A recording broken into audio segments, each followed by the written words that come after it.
Le capitalisme est l'exploitation de l'homme par l'homme.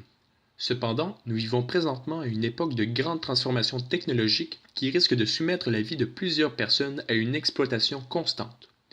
Avec l'arrivée du cyberespace, plusieurs entreprises sont en mesure de nous espionner afin de mieux nous connaître, de nous catégoriser et ainsi nous faire croire que nos désirs sont en réalité des besoins essentiels.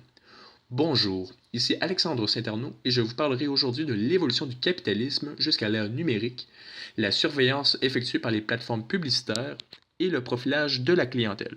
Pour débuter, le capitalisme est aujourd'hui le système économique dominant dans le monde. Ce système basé sur la production des entreprises privées, la concurrence et de la liberté d'échange connaît une croissance très rapide et s'adapte toujours aux nouvelles formes technologiques afin d'atteindre de nouveaux marchés, de nouvelles formes d'exploitation et de maximiser les ventes.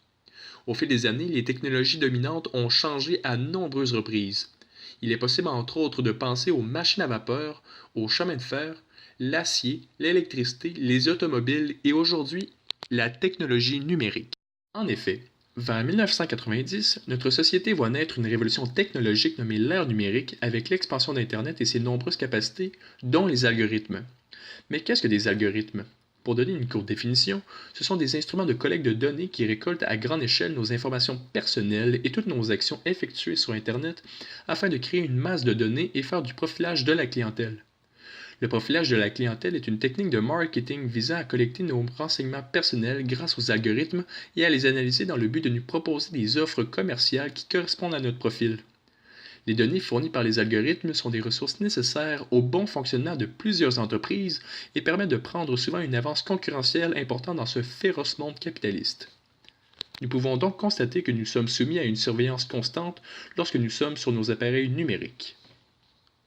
Les données personnelles des internautes sont tellement rendues une ressource importante qu'il est possible de penser que l'économie contemporaine serait contrôlée par les entreprises collectant les données et non par les entreprises de production. Il est possible de retrouver parmi les entreprises collectant les données plusieurs plateformes publicitaires.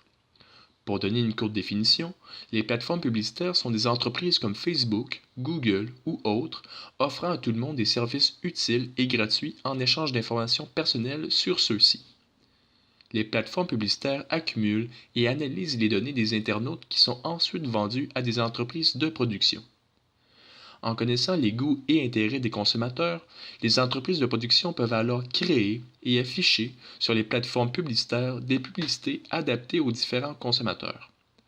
Les internautes deviennent donc plus dépendants à ces plateformes adaptées à leurs intérêts et passent encore plus de temps devant leurs écrans. Les algorithmes ont alors l'occasion de collecter davantage d'informations personnelles et ainsi de suite. Cette chaîne sans fin nourrit le secteur le plus dynamique de l'économie contemporaine, nommé l'économie numérique. Pour conclure, depuis son commencement, le capitalisme a su s'adapter et évoluer très rapidement à toutes les nouvelles technologies trouvées par l'être humain afin de nourrir l'économie. L'évolution du capitalisme nous a amenés jusqu'à l'économie numérique où nous sommes aujourd'hui constamment surveillés lorsque nous naviguons sur Internet. Les entreprises privées sont maintenant en mesure de connaître nos moindres désirs et besoins afin d'adapter leurs produits et ainsi maximiser leurs ventes.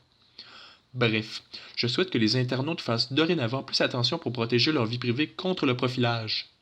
La vie privée est très importante pour chaque individu et nous sommes en train de la perdre petit à petit au profit des entreprises privées.